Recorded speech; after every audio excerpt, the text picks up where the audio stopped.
Hi guys! Welcome back to my channel! Welcome to another vlog guys! So, ayan na. What's in my luggage? Kasi, ilang araw na lang, malapit na ako mag-fly sa Europe! Oh my God! So, Wow! ayan.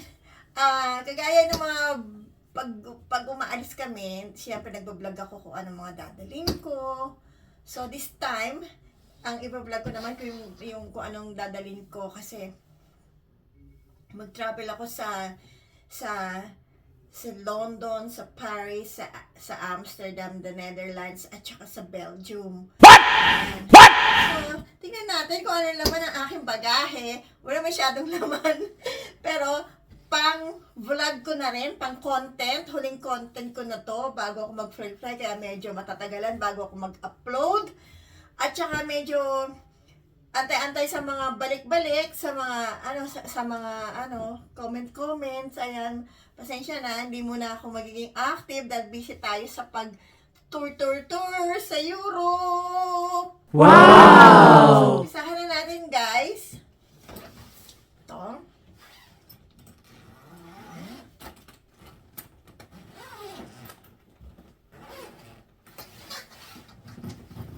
So, ayan. So, dalawang bag na dadalhin ko. Ito. Itong bag na dadalhin ko. Puro, ano siya, crossbody bag. Ayan. Tsaka isang black, white color. Tsaka isang black color. Ayan. Dalawang dadalhin ko. Kailangan naka-crossbody bag ka kasi ang dami nagsasabi, ang dami daw mga durubo doon doon nga sa London, ganyan, dami daw magneneno kahit sa Paris, ganyan. Kahit saan, maraming mga pickpocketer, maraming magneneno, kaya ingat ako. Nakakatakot. Kaya kailangan maglalakad ako, talagang hawak-hawak ko talaga yung bag ko. O, diba? Tapos yan ang dadalhin ko. Tapos, eto naman, meron ako mga medyas, mga bago pa yung mga medyas ko. Never been used pa ang aking mga medyas. Ilan to? 1, 2, 3, 4 pieces lang siya. Baka bumili na ako ng medyas din doon sa London o kahit saan. Baka bumili ako ng bago kasi 4 lang yung bago ko eh. Siyempre bago. Magka-travel siyempre bago. Tapos, ayan, may panty na, ayan, panty ko. 1 dosenang panty. Ayan. 1 dosenang panty, yan. Ayan. 12 pieces na panty. Mga bago din to. Kasi di ba yung nakaraan, pag nagta-travel talaga ako, bumibili ako ng mga bagong panty. Ayan. Ang dami ko ng panty. Yung iba tinatapon ko na. Siyempre, kailangan hygiene. Kailangan malinis, diba? Kahit na ba walang nakakakita, kahit ako lang nakakakita ng panty ko, gusto ko yung malinis, ganyan, yung comfy ako. Ayan. O, ayan.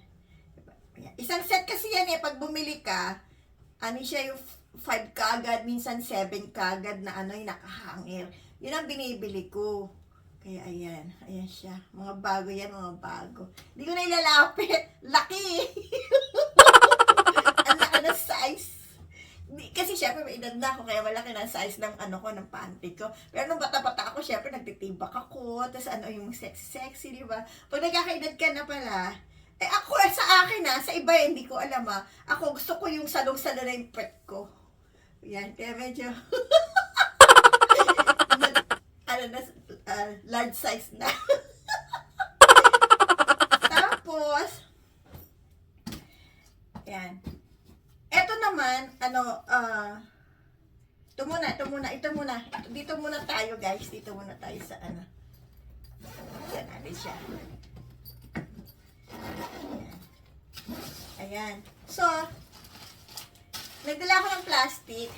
Kasi kasi magdadala ako ng damit, kasi pag yung mga OOTD ko, halimbawa, okay, pinagpawisan ako, syempre yung pang itaas ko, papalitan ko, kaya, ito na dinala ko, plastic na, kasi nga marami magninenok nga, di ba? Syempre, hindi naman siguro, pag dito nakalagay yung mga gamit ko, hindi naman siguro nila pag-i-interest ang hablutin. Kaya ordinary yung plastic lang ang dala-dala ko. Kaya kahit maglalakad-lakad ako, ito, bit ko. O, diba? O, kasi baka mamaya pag magandang paper bag pa dala-dala ko eh. Pag paper bag, madali lang hablutin yun. Siguro baka isipin nila maganda laman yun. Diba? Kaya ano na lang, plastic na lang. O, diba? Nagdala ako, isang maliit tsaka isang malaki. Yan.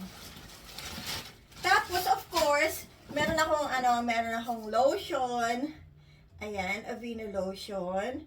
Tapos, meron akong toothbrush. Ayan. Tapos, meron akong Colgate. Ayan, Dove soap. Ayan. Tapos, meron akong, ito nakalagay siya sa plastic. Ano siya? Pantene shampoo and Pantene conditioner. Ayan, nilagay ko na siya dito sa nakabukod na siya. Tapos meron akong, ito yung pasalubong ko kay Denvi Vlog, kay Jovi. Ayan, na-vlog ko na siya. Ayan. And then, may pamaypay pa akong dala, O, diba? Kasi mainit dun eh. Kasi dun summer. O, diba? Pag nainitan ako, magdadala ako ng pamaypay. Ayan, o, diba? Kahit sa hotel, wala daw aircon dun. Nababasa ko sa mga review, wala daw aircon. Ceiling fan lang ata meron yung mga hotel dun eh. Kaya, tapos binubuksan nila yung mga bintana. Kaya nagdala ko ng pamaypay. Ayan. O, diba? Kasi summer doon, mainit. Tapos, meron akong eye drops just in case ang mata ko nangati or at least meron akong eye drops na naka-ready. Tapos meron akong Neutrogena na face wash. Ayan, syempre kailangan natin ang face wash.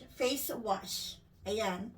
Tapos meron akong ito panghagod. As usual, hindi mawawala ang panghagod sa pagligo. Ayan. O, diba? Yan. Lagi ako meron niyang panghagod. Gusto ko to eh. Talagang matatanggal talaga mga libag-libag mo. Mga dumi-dumi. Yan, kaya hindi nawawala sa akin yan. So, yan ang aking, mga anik-anik, mga dadaling ko. Ako lang mag-isa guys eh. Kaya,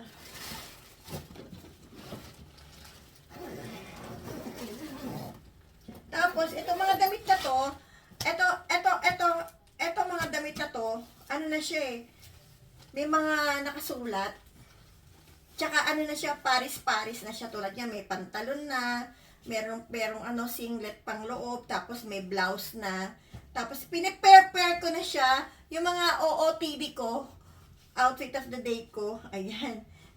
Tapos, siya, nakasulat na yung mga pangalan niya kung saan ko siya susuotin, kasi syempre kasi biro mo, ang daming tourist spot sa London, sa Europe, di ba? Ang dami mong pupuntahan, syempre. Alam nga naman, isang damit lang ang suot-suot mo. Syempre, may iba damit na susuotin mo. Kaya, ayan, may mga OOTD ako bawat lugar na pupuntahan ko. Wow! Hindi ako para hindi ako para madali na ako magbihis-bihis sa hotel. Nilagyan ko na siya ng palatandaan kung saan ko gagamitin tong damit na to. Ito papakita ko sa inyo, guys. So, ayan yung yung mga damit ko. Nakabalumbon na siya. Ayan, terno-terno na yan. Halimbawa ito sa sa Eiffel Tower, sa Arc de Triomphe, ewan ko, di ko alam ang pronunciation. Tapos sa Sea Life, pupunta ako dyan. Magkakatabi lang naman yan eh. Yan. Tapos ito naman, ayan, pupuntahan ko yan, yung Louvre Museum, tsaka yung Cathedral Notre Dame, ayan. Tapos ito naman yung sa Sea Life, sa London, Di ba may aquarium doon? Tapos, tsaka pupunta ako sa Jollibee! Ayan, pupunta ako sa Jollibee. Tapos, eto naman sa London Bridge, at saka yung The Shard Tower, yung tower na mataas. Tapos, ito naman sa Madame Tussauds, ayan, sa London. Ito naman sa Amsterdam, yan ang OOTD ko sa Amsterdam. Tapos, ito naman sa Belgium, sa Brugge. Punta ako ng Brugge, yan. So, yan ang aking, yan ang aking mga outfit of the day. Hindi ko na bubulat-latin yan, guys, dahil surprise! Pag nag-vlog na lang ako. Rin ako ng tripod. Bumili ako ng tripod. Oh, mag-unboxing na tayo ng tripod. Kasi syempre mag-vlog ako. Ayan. Oh, diba? Hindi pa siya nakaset. Ito kita siya. Tapos yan lang dadalhin ko, ang gamit ko papunta doon. Yan. Tapos, ito ang ipang, pang airport ko. Ayan, ito kung natatandaan nyo, binlag ko to, Michael Kors, nung binili ko to sa Sydney. Ayan, yung vlog ko, baka gusto nyo panoorin. Yung yan, sa Michael Kors hindi pala sa Sydney, sa Gold Coast, Australia. Hinol ko to, nung nagpunta kami doon, bumili ako. Sa laman naman niya, syempre, ayan, kasi mahaba, at yung dala akong Bible, yung bait ko. Hindi kasi magbabasa ako ng Bible doon, kasi syempre mahabang oras Alam mo, 17 hours, tapos pa-uwi, 23 hours. O kaya, ang mga pelikula, movies, ang dami ko, halos napanood ko na yung mga new movies, kaya magbabasa na lang ako ng Bible. O, diba? Yan dala-dala ko. Tapos, ayan, mga makeup, ganyan. Hindi naman ako pala makeup, lipstick lang, tsaka eyeliner, okay na sa akin. Tsaka konting blush on. Yan. Tapos meron akong ito, lip gloss. Hindi naman yung yung minted lip. Tapos meron akong earphone at saka charger. Kailangan natin ng charger. Ito. Siyempre kailangan natin ng charger. Ayan, mag-charge tayo sa airport at saka sa airplane. Yan. At saka alam niyo ba guys, kung ang dala ko cellphone, meron akong 3 cellphone na dala-dala. Parang mga luma na siya, mga lumang cellphone na siya. Ayan. Kasi, kaya dala-dala ko to, mga lumang to. Kasi marami nga magninenok nga sa Europe nga, sa London daw, marami daw magninenok sa London. Ngayon, syempre, habang nag-vlog ako, denokin man nila, kunin man nila yan, hindi masakit sa akin kasi luma na siya. Luma na. Kaya, yung talaga cellphone ko, ayan, yung ginagamit ko ngayon, ayan, ginagamit ko na, habang nag-film ako, hindi ko siya gagamitin, hindi ko siya ilalabas sa labas. Diba na, kahit hindi maganda ang kuha ko sa camera, okay lang. Okay na yun, basta meron akong memories sa memories sa pag-travel ko. Yun. Ganyan lang. So, yan lang ang aking story. Ang mga bala ko, mga plans ko pag travel ko sa Europe. So, thank you for watching, guys. Yan lang ang aking vlog. What's in my luggage? Keep safe, everybody. Don't forget to like and subscribe. And antay nyo na lang yung mga vlogs ko na upload ko sa holiday ko sa Europe.